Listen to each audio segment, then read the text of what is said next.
His Supreme Highness, Guardian of Pankot Tradition, the Maharaja of Pankot, Zalim Singh.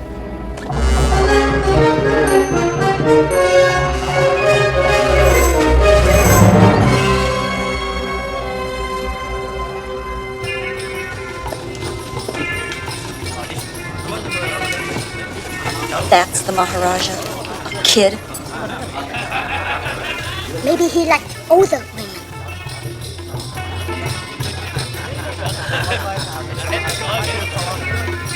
Captain Blumberg was just telling me something of the interesting history of the palace, the importance it played in the mutiny. It seems the British never forget the mutiny of 1857.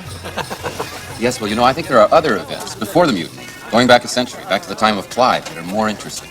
And what events are those, Dr. Jones? If memory serves me correctly, this area, this province, was the center of activity for the Thuggee.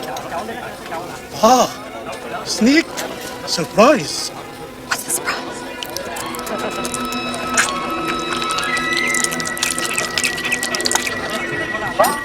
Dr. Jones, you know perfectly well that Thuggee cult has been dead for nearly a century. Yes, of course. Thuggee was an obscenity that worshipped Kali with human sacrifices. The British Army nicely did away with them. Well, I suppose stories of the Thuggee die hard. There are no stories anymore. I'm not so sure. We came from a small village. Peasants there told us Pankow Palace was growing powerful again because of some ancient evil. Village stories, Dr. Jones. They're just weird folklore. You're beginning to worry, Captain Blumber.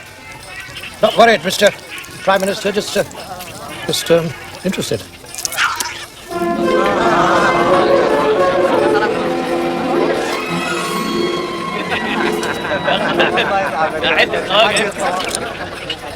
But you're not eating. I had bugs for lunch. Give me your hat. Why? Because I'm going to puke in it. The villagers also told us Pankow Palace had taken something.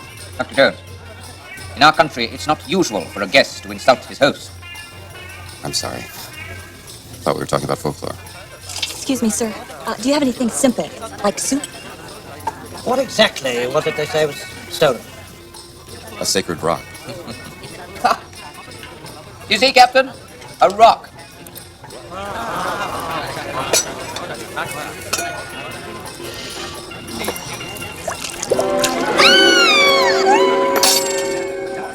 Something connected.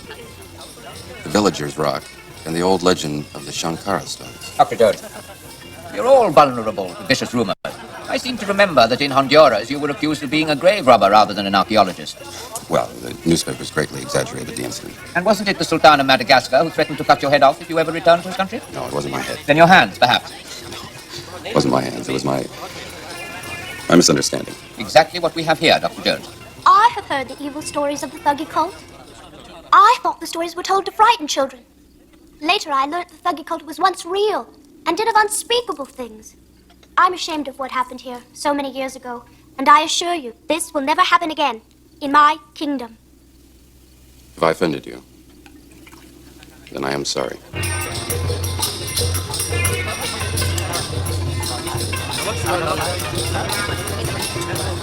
Ah, dessert.